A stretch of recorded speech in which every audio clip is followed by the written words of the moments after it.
일제강점기 때 강제동원으로 인해 희생당하고 피해를 입은 이들. 오늘날까지도 당시의 아픔과 상처로 고통받고 있는 이들을 위해 국가 차원의 지속적 관심이 요구되고 있습니다.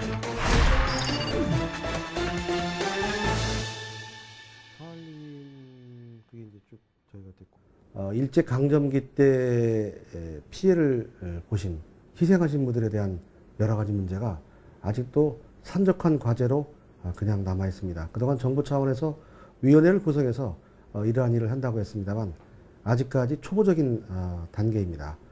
여러 가지 그 강제 동원돼서 희생되고 피해를 보신 그분들에 대한 여러 가지 문제를 좀 더 확대하고 제대로 이걸 할 수 있도록 이번에 새롭게 보완된 그런 법을 제출을 하게 됐습니다.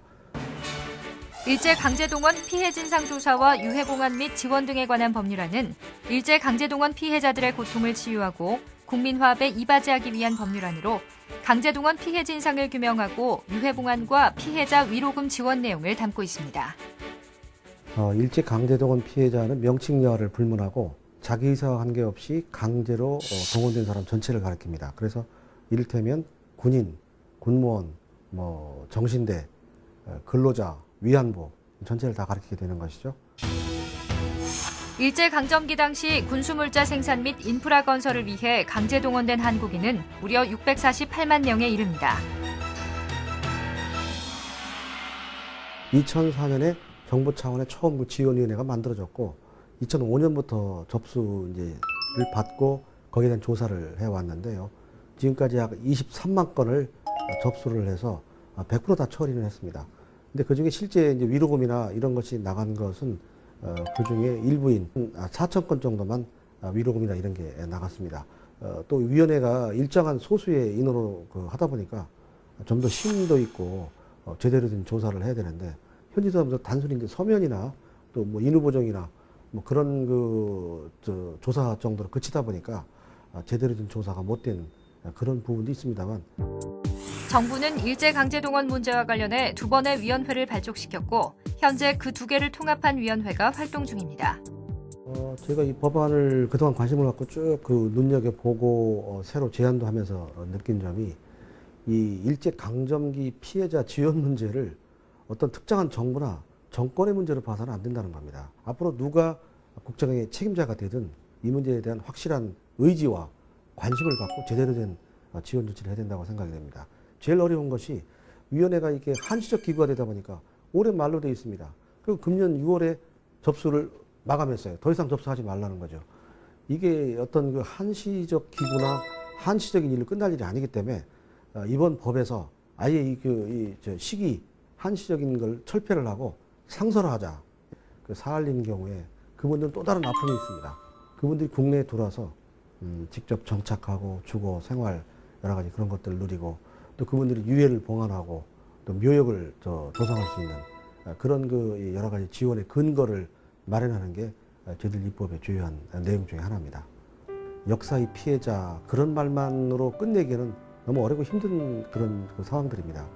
우선 정신적, 정서적으로 그 과거의 아픔이나 희생에 대한 그 어려움을 그대로 간직하고 있는 경우가 대부분이고요. 실제 경제적, 사회적 그분들의 여러 가지 그 실상이 하층이라고 할까요?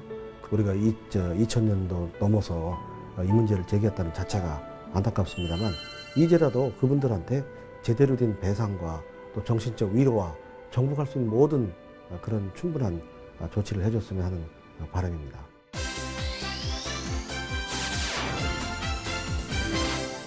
일제강제동원으로 인한 고통, 조국에 잊혀진 아픔, 그리고 현실적인 생활고까지 오랜 세월 응어리진 한으로 살아오신 일제강제동원 피해자와 그 유족들을 직접 만나보겠습니다. 서울에 위치한 태평양 전쟁 희생자 유족회 사무실.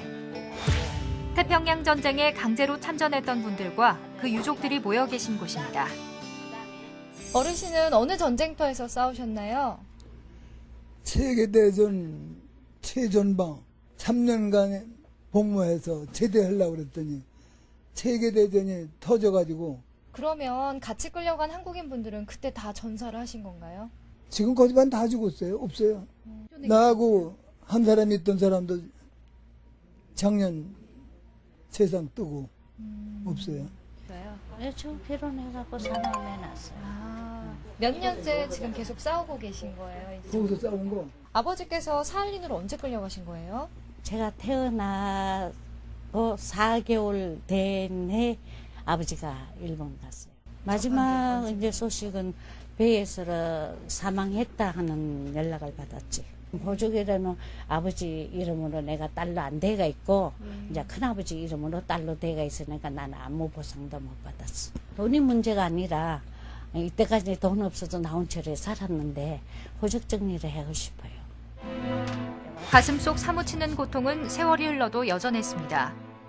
일제강점기 말기 일본과 연합국 사이에 벌어진 태평양 전쟁에 끌려간 이들. 하지만 그 상처와 아픔은 제대로 보상받지 못했습니다. 그 현지 사망자만 2천만 원. 그리고 생존자 어르신은 연간 의료지원금 80만 원 나옵니다. 그러니까 한 달에 7만 얼마밖에 안 치여요. 그걸 지금 생존자 어르신들이 받고 있습니다. 일제가 패망을 선언하며 물러간 지 67년. 하지만 전쟁 피해자에 대한 보상은 여전히 미흡할 뿐입니다. 그간 살아온 날들을 대신 말해주는 듯한 굵은 주름. 이들은 전쟁에 대한 상처와 고통을 고스란히 간직한 채 살아가고 있었습니다. 엄연히 딴 민족을 대신해서 끌려간 희생자들입니다. 그러면 그 사람들이 지금 현재 저는 67년이 됐어요. 그러면 자국민의 그 희생에 대해서 관심을 가지고 첫째는 유해 송환 문제 같은 것도 그거 해야 되고 행방불명. 정말 말하자면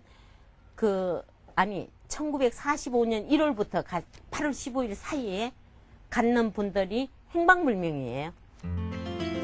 현재 피해자 재단 설립을 추진 중인 희생자들. 지난 5월 강제징용 피해자들의 개인 청구권을 인정한 대법 판결로 힘을 얻고 있는데요.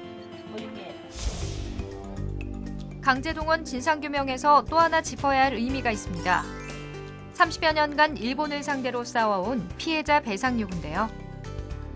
큰 목적 하나는 보상이고 또 하나는 거기에 대한 자료 조사 사업입니다.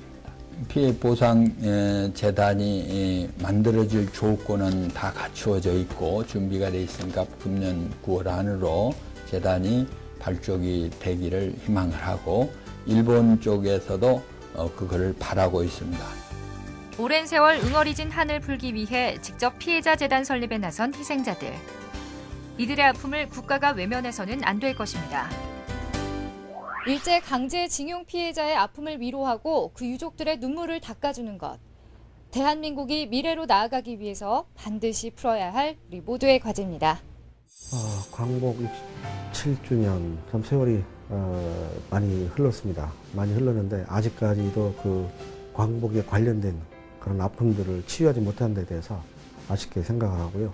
이분들 이름 없이 희생되신 분들에 대해서 정말 가슴 아픈데 이 가슴 아픈 것을 우리가 조금이라도 해소하는 방법은 그분들을 뭔가 우리가 정부 차원에 할 수 있는 모든 노력을 다하고 다시는 그런 역사가 되풀이되지 않도록 우리가 교훈으로 삼으면서 그 교훈에 걸맞는 관심과 또 국민적인 어떤 여기에 대한 성원과 노력이 함께 수반이 돼야 된다고 생각합니다.